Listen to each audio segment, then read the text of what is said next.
नमस्कार, आदाब, सत श्री अकाल। लाइव नेशन 7 में आपका स्वागत है। मैं शादाब मलिक।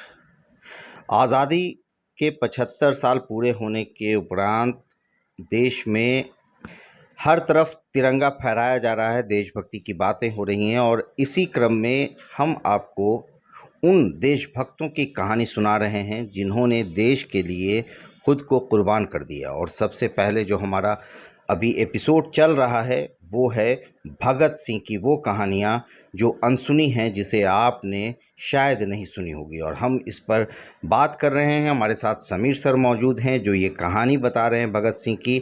और अभी हम वहाँ तक कहानी में पहुँच गए हैं कि जब भगत सिंह की माँ की दादी बीमार पड़ती हैं और वहाँ भगत सिंह आते हैं। फिर वहाँ क्या होता है, क्या वो घटना एपिसोड 2 में बताने वाले थे समीर सर, हम उनसे इस मुद्दे पर चर्चा करते हैं। सर, लाइव नेशन 7 में आपका स्वागत है। धन्यवाद।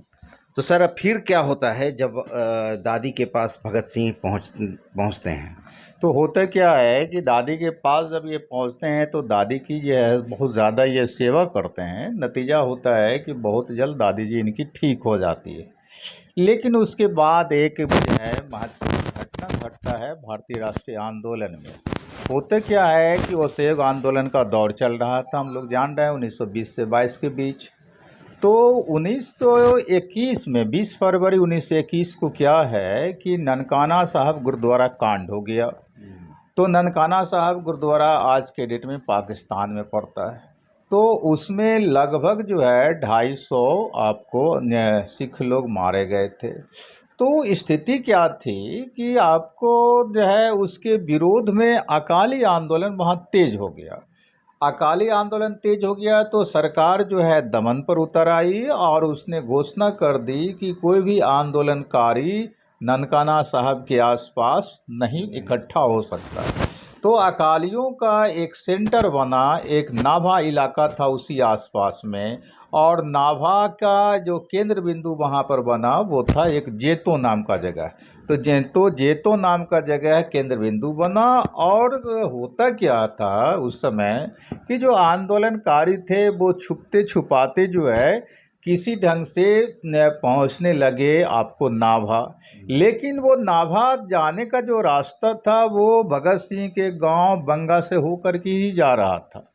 तो सरकार काफ़ी सतर्क हो गई कि भगत सिंह के गांव से होकर के ये रास्ता जाता है नाभा और जेंता तक, तो कहीं भगत सिंह और उनके साथियों के द्वारा कहीं इनको मदद न मिल जाए। तो नतीजा क्या होता है कि सरकार की ओर से बहुत जो है कठोर आदेश जारी होता है कि अगर आंदोलनकारियों को कोई किसी तरह का खाने पीने रहने या अन्य सुविधा उपलब्ध कराया तो इसके खिलाफ कठोर कार्रवाई की जाएगी। तो सरकार ने जो ये चुनौती दी तो इस चुनौती को स्वीकार कर लिया भगत सिंह के पिताजी सरदार किशन सिंह ने। उन्होंने कहा कि जितने भी आंदोलनकारी आएंगे उनका स्वागत हम करेंगे, रहने सहने खाने पीने और सुरक्षा की व्यवस्था भी हम पुलिस से करेंगे। तो ये किशन सिंह ने तो वादा कर दिया, लेकिन अब है कि किशन सिंह इसको इम्प्लीमेंट कैसे करते। तो भगत सिंह को उन्होंने बुला करके कहा कि देखो, हमने स्वीकार किया है सरकार की चुनौती को, तुम इसमें हमको मदद करो, कैसे हम कर पाएंगे।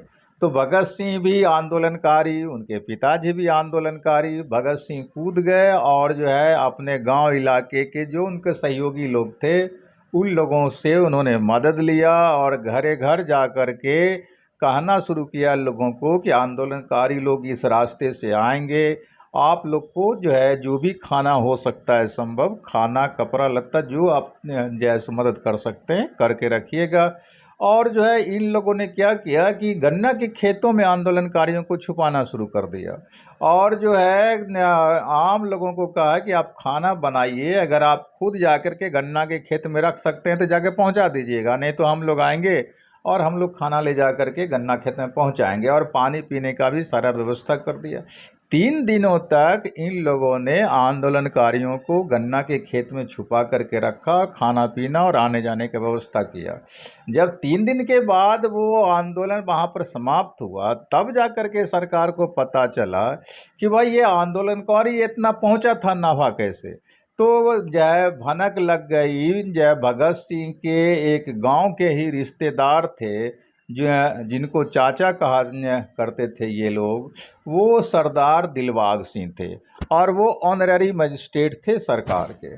तो ऑनररी मजिस्ट्रेट भगत सिंह के ही जो है ख़ानदान से आने वाले एक चाचा दिलबाग सिंह ने जो है काफ़ी अपने आप को बेइज्जत महसूस किया और जो है एक आदेश जारी कर दिया, भगत सिंह के खिलाफ में गिरफ्तारी का वारंट निकाल दिया। तो ये भगत सिंह जानते थे कि भंडा फूटेगा और दिलबाग सिंह हमको अरेस्ट करने के लिए कोशिश करेंगे। ये वहाँ से भाग खड़े हुए अपने बंगा गांव से लाहौर, और लाहौर जब पहुँचे तो लाहौर में भी इनको अरेस्ट होने का खतरा था, तो वहाँ से भाग के चले आए फिर दिल्ली। और दिल्ली जब आए तो भाई खाते पीते कैसे, पैसा तो इन लोगों के पास रहता नहीं था। तो दिल्ली में उस समय एक अर्जुन नाम की पता का अखबार निकलता था, उस अखबार में इन्होंने काम करना शुरू कर दिया। लेकिन दिल्ली में रहना भी बहुत ज़्यादा सुरक्षित इनके लिए नहीं था, तो फिर ये दिल्ली छोड़ करके आ गए आपको कानपुर। कानपुर में भगवती चरण वोहरा भी इनके साथ हो लिए, और फिर वहाँ से ये कानपुर से कुछ समय के बाद लाहौर पहुँचे। और लाहौर जब पहुँचे तो वहाँ जो है सरदार करतार सिंह सराभा का शहादत दिवस इन लोगों ने मनाने का फैसला लिया। और हम लोग जानते हैं कि पिछले एपिसोड में हम लोगों ने देखा था सरदार करतार सिंह सराभा को भगत सिंह ने अपना गुरु, दोस्त और भाई मानना शुरू कर दिया था। तो और वो जो उधेड़बुन में थे, किनका रास्ता अपनाए, क्रांति का रास्ता या करतार सराभा का रास्ता या गांधी जी का रास्ता।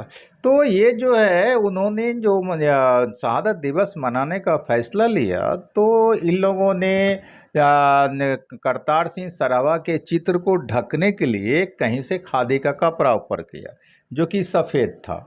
तो अब हुआ कि भगवती चरण वोहरा की पत्नी वहाँ रहा जो है सो एक टीचर के रूप में जो है सो छुप करके काम कर रही थी, तो जिनका नाम दुर्गा भाभी था और देश की वो प्रसिद्ध क्रांतिकारी महिला मानी जाती हैं। तो भगवती चरण वोहरा ने कहा कि भाई सफ़ेद कपड़ा से हम अपने क्रांतिकारी साथी का चित्र क्यों ढकेंगे, हमको लाल इस कपड़े को करना है। तो वो उस कपड़े को लेकर के अपनी जो है सो पत्नी दुर्गा भाभी के पास आए और उनको कहा कि देखो भगत जी, करतार सिंह सराभा का शहादत दिवस मनाना है और ये सफ़ेद कपड़ा हम लोग को अवेलेबल हुआ है, तो इसको लाल करना है, तो इसको रंग दो।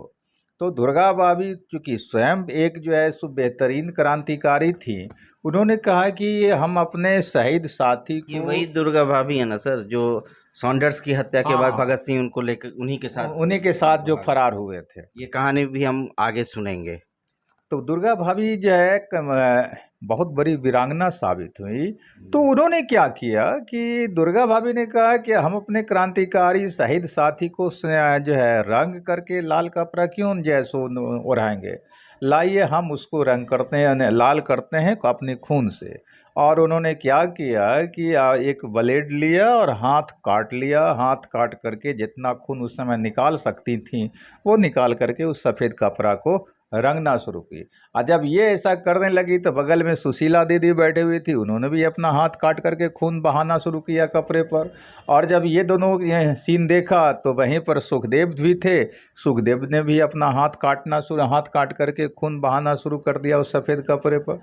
नतीजा क्या होता है कि वो सफ़ेद कपड़ा इन लोगों के रंग से जो है लाल हो गया, खून से लाल हो गया। तो खून से जो लाल हुआ वही कपड़ा ले जा करके इन क्रांतिकारियों ने जो है सरदार करतार सिंह के चित्र को ढका उसी कपड़े से और उनका शहादत दिवस मनाया। तो इस तरह से हम लोग देख सकते हैं कि हमारे जो क्रांतिकारी जैसो लोग थे वो कितना ईमानदार और कितना त्यागी और कितना संघर्ष करने के लिए तैयार होते थे। तो बहुत बहुत धन्यवाद सर। तो आगे की फिर कोई जो कहानी है उसका अब एक सस्पेंस बता दें ताकि लोगों को जिज्ञासा बनी रहे। आगे की जो बात है तो अब आगे एक महत्वपूर्ण फिर ये जैसो एक टर्निंग पॉइंट का घटना होता है भारत में, वो है काकोरी ट्रेन डकैती कांड। वो कैसे होता है, क्या होता है? काकोरी ट्रेन डकैती कांड के बारे में हल्का फुल्का तो लोग जानते ही हैं, लेकिन जो है हम लोग उस पर आगे चर्चा करें तो ज़्यादा किस तरह की रणनीति और कैसे क्या हुआ। तो समीर सर ने जो कहानी आपको बताई ये भगत सिंह की वो कहानियां हैं जो कहानी आम तौर से लोग नहीं जानते हैं, मगर ज़रूरत है कि वो सारी कहानियाँ जानी जाएं, क्योंकि ये कहानी कोई मामूली इंसान की कहानी नहीं, ये उन क्रांतिकारियों की कहानी है जिन्होंने अपनी जान निछावर करके हमें आज़ादी दी है। तो इस तरह की खबरों के लिए आप बने रहें हमारे साथ, देखते रहे हमारा वीडियो। अगर अभी तक आप लोगों ने हमारे चैनल को सब्सक्राइब नहीं किया है तो ज़रूर कर लें, साथ ही साथ ट्विटर पर हमें फॉलो ज़रूर करें। धन्यवाद।